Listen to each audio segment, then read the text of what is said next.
Breaking news out of Tennessee. We are now less than 72 hours away from the Titans' highly anticipated home opener against the Los Angeles Rams. The countdown is on, the stakes are high, and the pressure could not be greater.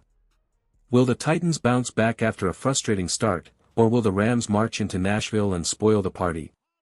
Stick with me, because we're diving deep into everything you need to know before kickoff, from key injuries, to matchup breakdowns, to the exact keys the Titans must execute if they want to walk out of Nissan Stadium with a win. But before we get into the latest developments, make sure you subscribe to the channel, drop a like, and hit that bell icon so you never miss breaking updates and previews just like this. Now, let's get into the story. The Tennessee Titans are gearing up for their home opener against the Los Angeles Rams this Sunday at Nissan Stadium, with kickoff set for 12 p.m. local time. The Rams are coming off a gritty victory over the Houston Texans, and while the scoreboard showed a low-scoring 14-9 battle, their confidence is riding high heading into Week 2. For Tennessee, however, there are major concerns on the offensive line. Injuries have created serious question marks, and we all saw just how much that unit struggled last weekend. Protecting the quarterback and establishing the run game will be the Titans' first challenge. Meanwhile, the Rams bring a dangerous mix of veteran leadership and emerging playmakers. Matthew Stafford threw for over 200 yards last week, and wide receiver Puka Nacua continues to be a problem for defenses everywhere. Now, here's what we'll break down: key injuries that could swing this matchup, the exact keys to victory the Titans must execute, and finally, my official score prediction for this pivotal Week 2 showdown. Tennessee fans, the vibes have to shift quickly after last week's miscues, including that costly penalty from Jeffery Simmons. But this is the NFL. Every week is a new opportunity, and the chance to bounce back starts right now.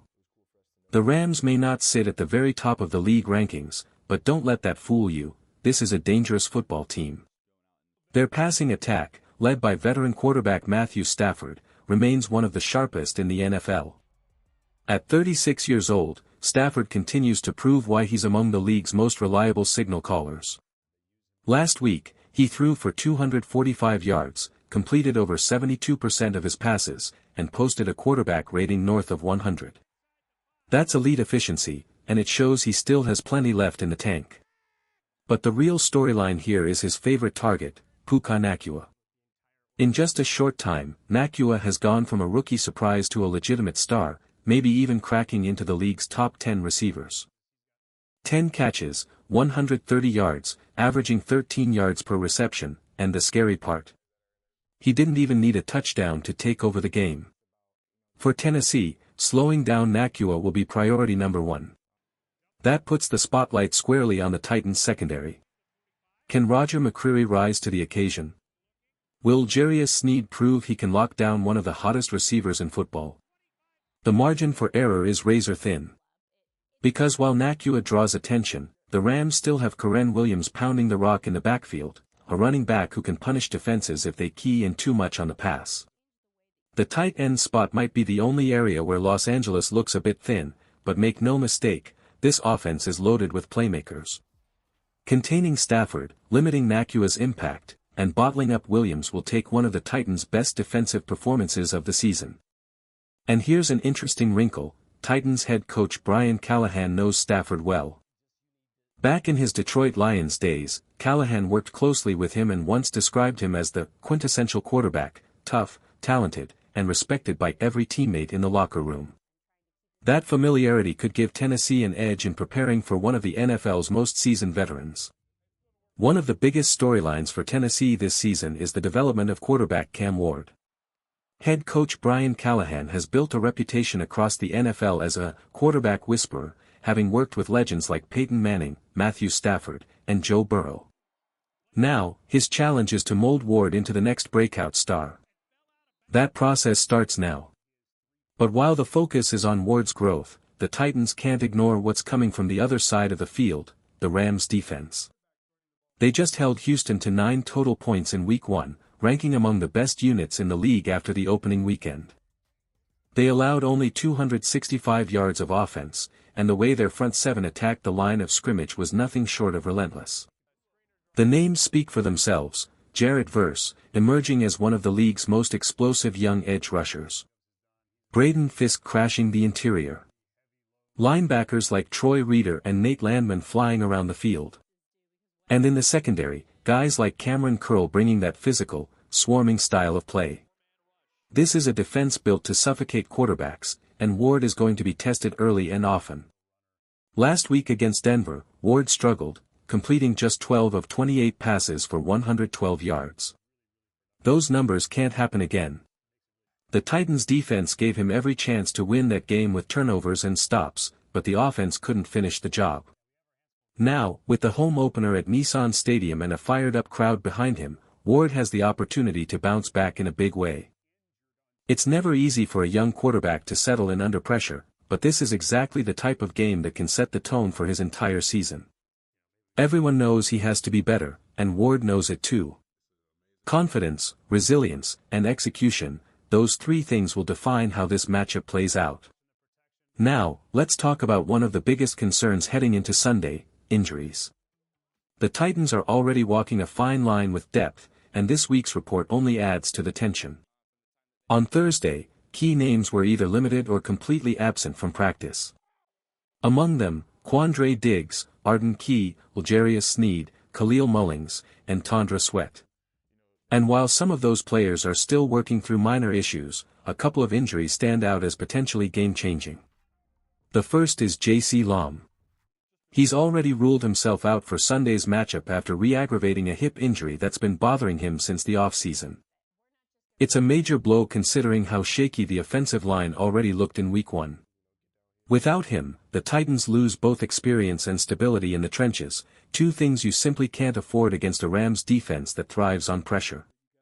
Then there's Tondre Sweat. His status remains uncertain, but if he can't go, Tennessee's front will be stretched even thinner. Sweat has been battling through issues since the preseason, and missing his presence could leave the line exposed against one of the NFL's most aggressive pass rush units.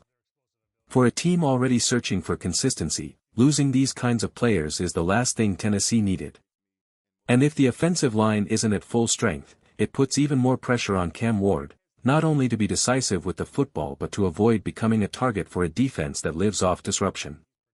Let's be honest, the Titans' offensive line looked overwhelmed in Week 1. Cam Ward was pressured on more than half of his dropbacks, and for a quarterback still adjusting to the NFL stage, that's a recipe for disaster. The numbers back it up. Dan Moore Jr. graded out at just 38.1. That's not starting caliber production, especially when you consider the money invested in this line. There were a few bright spots. Rookie Peter Skoronski showed poise and consistency, proving why he's one of the anchors for the future. Kevin Zeitler held his own as well. But with J.C. Lom now sidelined, the Titans are forced to turn to veteran Ali Udoh, who struggled in limited snaps against Denver. That uncertainty raises serious questions about protection and whether Ward will have the time he needs to execute. On the defensive side, though, Tennessee showed grit. Jeffery Simmons reminded everyone why he's one of the league's most dominant linemen, while the secondary made plays, highlighted by Roger McCreary's interception. But here's the problem, without Tondre Sweat, this defense isn't the same. One moment from last week proves it, a crucial 4th and 1 stop against Bo Nix, sealed by Sweat, who blew up the play at the line. His presence can tilt momentum, and if he's unavailable Sunday, the Titans lose a difference-maker in the trenches. So, what does Tennessee need to do to have a shot? It starts with the keys to victory: set the tone early. This is the home opener. The crowd will be electric, but it's on the players to harness that energy and deliver a statement from the opening whistle. Establish the run game. Last week, the Titans barely moved the ball on the ground. Without balance, Ward becomes a sitting target, and that can't happen against a pass rush like the Rams. Protect the quarterback. Even average protection gives Ward a chance. But if the pocket collapses like it did against Denver, this offense will be playing uphill all afternoon. The stakes couldn't be higher. Tennessee has to prove it's not the same team fans watched struggle a year ago. Sunday is their chance to flip the narrative. For Tennessee, it comes down to discipline and execution. Tony Pollard has to be better. Last week, 18 carries for just 60 yards, a 3.3 average, simply isn't good enough for a player with his speed and versatility. The offensive line needs to create space, but Pollard also has to hit the lanes decisively and remind defenses why he's considered one of the most dynamic backs in the league. The same applies to the passing game. Calvin Ridley and Chig Okonkwo both let key opportunities slip away with costly drops. The Titans can't afford wasted possessions against a team like the Rams. If Ward delivers a catchable ball, the receivers have to finish the play. It's that simple. And then there are the penalties.